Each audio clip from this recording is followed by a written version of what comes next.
Bismillahirrahmanirrahim. Assalamualaikum warahmatullahi wabarakatuh. Kaum muslimin dan muslimat rahimakumullah. Allah subhanahu wa ta'ala dalam Al-Quran menyatakan dalam firman-Nya, A'udzubillahi minasyaitonirrajim. Bismillahirrahmanirrahim.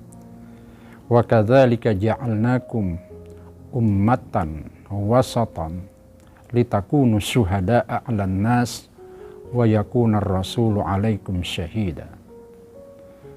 Dalam ayat ini Allah menegaskan bahwa demikianlah Allah telah menjadikan kalian itu orang-orang yang beriman sebagai umat yang di tengah-tengah, wasat atau wasatiyah, untuk menjadi contoh kebaikan dan contoh-contoh yang sebaik-baiknya bagi umat-umat yang lain.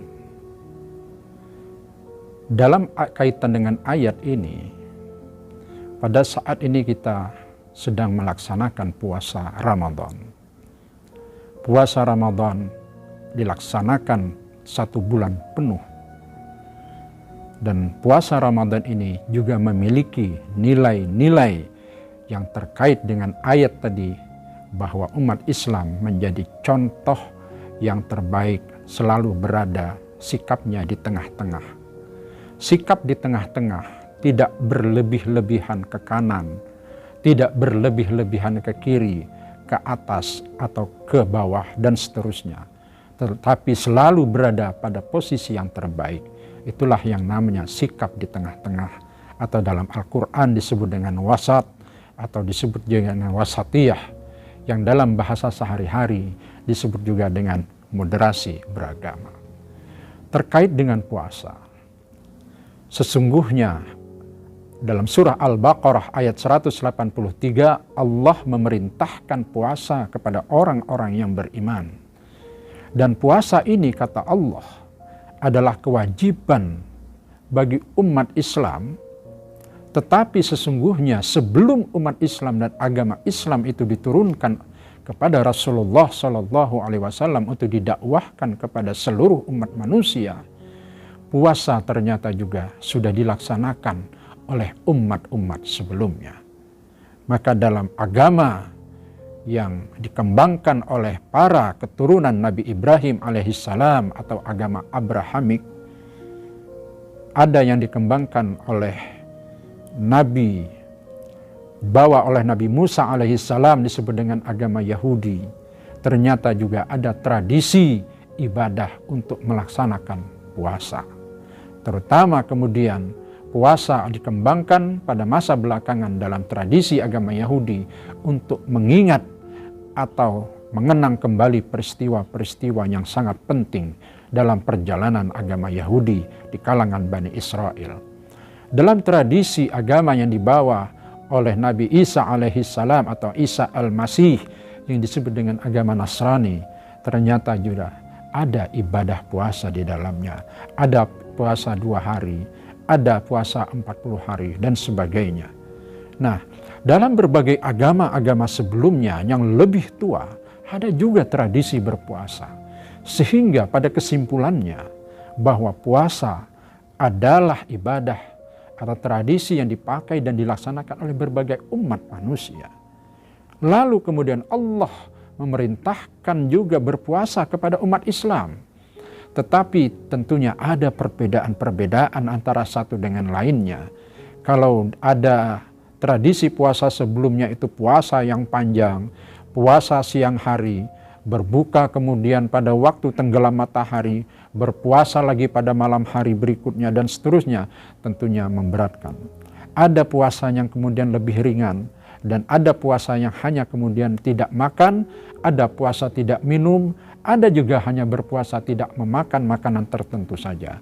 Maka puasa Ramadan yang diturunkan oleh Allah Subhanahu wa Ta'ala itu adalah puasa yang mengambil sikap di tengah-tengah dari berbagai macam tradisi puasa sebelumnya. Oleh karena itu, maka puasa Ramadan merupakan puasa yang sifatnya adalah puasa ibadah yang moderat, tidak berlebih-lebihan keras dan berat, tapi juga tidak adalah ringan atau hanya puasa sekedar menahan sesuatu yang mungkin tidak memiliki pengaruh apapun atau tidak pengaruh yang mendalam dalam kehidupan. Nah, oleh karena itu maka puasa Ramadan dan puasa-puasa umat beragama pada substansinya adalah untuk menciptakan, membawa umat beragama termasuk umat Islam menjadi orang-orang yang bertakwa, orang-orang yang soleh pada dirinya sendiri dalam hubungan dan dalam relasi kepada Allah Subhanahu wa Ta'ala, tetapi juga menjadi orang yang baik, orang yang soleh dalam relasi hubungan kepada sesama umat manusia. Maka oleh karena itu sikap yang moderat termasuk dalam berpuasa itu adalah sikap yang terbaik. Dan moderasi dalam beragama artinya sikap yang tidak berlebih-lebihan dalam agama. Itu banyak sekali dalil atau argumen-argumennya dalam Al-Quran. Ayat yang sudah saya bacakan tadi, wa kadzalika ja'alnakum ummatan wasatan. Kami jadikan kalian itu menjadi umat yang di tengah-tengah. Setelah Allah menurunkan agama-agama melalui para nabi-nabi sebelumnya, maka kemudian Allah menutup dengan agama terakhir, yaitu adalah agama Islam. Dan agama Islam ini adalah menjadi agama yang melengkapi, menyempurnakan, dan berada di tengah-tengah, berada di antara berbagai agama-agama yang dibawa oleh para nabi-nabi sebelumnya. Yang pada intinya adalah tauhid monoteisme kepada Allah, monoteisme atau tauhid kepada Allah Subhanahu wa Ta'ala. Maka juga salah satu ibadahnya adalah puasa Ramadan, juga adalah pada intinya juga membawa kebaikan sebagaimana puasa-puasa umat-umat sebelumnya. Memang ada perbedaan dalam cara berpuasa, ada perbedaan waktu, ada perbedaan hari, ada perbedaan tata cara, tapi sebenarnya puasa itu adalah memiliki substansi, memiliki esensi yang sama, hakikat yang sama, yaitu untuk menjadikan orang yang sebaik-baiknya dalam kehidupan ini, yang dalam Al-Quran dinamakan oleh Allah Subhanahu wa Ta'ala sebagai orang-orang yang beriman. Maka oleh karena itu dalam Al-Quran juga Allah menegaskan, ya ahlal kitab la taghlu fi dinikum. Ini adalah juga penegasan bahwa kita harus menjadi orang yang moderat dalam beragama. La taghlu fi dinikum, jangan berlebih-lebihan dalam beragama. Ini tegas, tidak boleh berlebih-lebihan. Baik berlebih-lebihan dalam ibadah, sehingga dalam kehidupan tidak memberi kesempatan untuk bergaul, untuk bersosialisasi, untuk berinteraksi, bermuamalah, berkenalan, bermusyawarah, bertemu, berbuat kebaikan, berkenalan dengan orang lain, membangun hubungan hablum minan nas. Itu tidak boleh. Semua dilakukan hanya untuk ibadah kepada Tuhan. Itu adalah berlebih-lebihan dalam agama. Demikian pula dalam melaksanakan ibadah, dengan ibadah yang seberat-beratnya, hanya dengan tujuan untuk mendapatkan dalam pandangannya, untuk mendapatkan kebahagiaan dan ridha Allah Subhanahu wa Ta'ala, maka itu juga tidak dibolehkan. Maka oleh karena itu Rasulullah SAW dan Allah dalam Al-Quran memang memerintahkan sholat 5 waktu, sholat sunnah. Tetapi apabila dalam pelaksanaan sholat itu kita mengalami kesulitan, mengalami sesuatu yang memberatkan sehingga kita terpaksa misalnya menunda sholat atau meninggalkan sholat demi untuk menyelamatkan kehidupan, maka selamatkan kehidupan. Sholat bisa diqadha, orang musafir bisa mengqashar. Kenapa? Dalam musafir ada kesulitan, atau dalam musim bencana mungkin menyelamatkan diri, maka terpaksa meninggalkan sholat terlebih dahulu, selamatkan diri manusia. Maka dalam Rasul SAW dalam sholatnya itu, dalam sabdanya mengatakan, seorang imam itu harus membaca ayat-ayat yang pendek.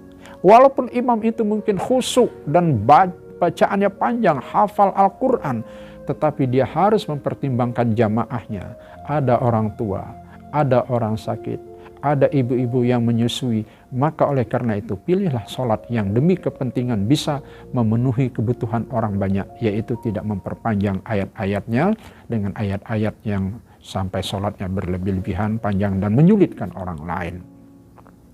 Dan oleh karena itu para ulama pun dan hukum atau syariat Islam membolehkan apabila tidak ada air, maka tidak ada wudhu bisa diganti dengan tayamum.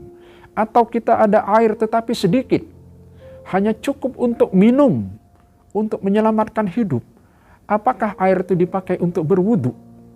Hanya karena kita demi untuk melaksanakan sholat dengan sebaik-baiknya, untuk mencapai ridha Allah Subhanahu wa Ta'ala, maka air yang sedikit hanya cukup untuk diminum, dipaksakan untuk berwudhu? Tidak. Agama kita mengajarkan jangan berlebih-lebihan dalam agama. Selamatkan diri kamu. Kalau memang hanya cukup untuk kita minum, minum dulu air wudhu itu. Lalu kemudian wudhu bisa diganti dengan tayamum. Atau hanya bisa untuk memberi minum hewan, untuk menyelamatkan kehidupan hewan, maka juga bisa kita ganti air wudhunya tadi kita berikan untuk keselamatan hewan sekalipun, kehidupan makhluk, sementara wudhu bisa kita ganti dengan bertayamum. Itulah maka la taghlu fi dinikum. Demikian pula dalam kita bersedekah. Bersedekah sangat baik, pahala sangat besar. Tapi apakah kita lalu menghabiskan semua harta kita disedekahkan? Tidak boleh. Sebaliknya pula, kita punya harta tapi tidak mau sedikit pun kita bersedekah. Ini juga tidak boleh. Karena itu namanya kikir. Sebaliknya orang yang berlebih-lebihan namanya pemboros. Maka Al-Quran menyatakan kita tidak boleh berlebih-lebihan, tapi juga tidak boleh menjadi oleh pemboros. La taj'al yadaka maghlulatan ila unukika wa la tabsutha kullal basti fataq'uda maluman mahsura. Jadi bersedekah jangan berlebih-lebihan menghabiskan harta. Ada keluarga harus ditanggung, ada mungkin diri sendiri kewajibannya harus dipenuhi. Kemudian juga tidak boleh kita pula sama sekali tidak bersedekah, tidak mau mengeluarkan zakat, itu namanya bakhil. Nah, disinilah maka substansinya agama Islam mengajarkan untuk menjadi orang yang moderat, orang yang wasatiyah, dan berpuasa dalam bulan Ramadan juga adalah sikap kita moderat. Makan kita dianjurkan untuk makan sahur, berbuka kita dianjurkan, disunnahkan untuk berbuka, tetapi jangan berlebih-lebihan dalam makan, jangan berlebih-lebihan dalam minum, dan lain-lain pada waktu berbuka maupun waktu sahur. Ibadah pada bulan puasa kita berpahala besar, sholat sunnah kita perbanyak, zikir, baca Al-Quran, tetapi jangan melupakan untuk mencari nafkah, bekerja, dan dalam membangun hubungan rumah tangga, dalam kehidupan bermasyarakat, dan bahkan dalam mengatur menyelenggarakan pemerintahan dan negara untuk menjadi negara adil makmur di bawah lindungan Allah Subhanahu wa Ta'ala. Itulah yang namanya sikap di tengah-tengah ajaran Islam yang sebaik-baiknya. Saya kira demikian saja. Mohon maaf atas segala kekurangan. Wallahul muwaffiq ila aqwamit thoriq. Assalamualaikum warahmatullahi wabarakatuh.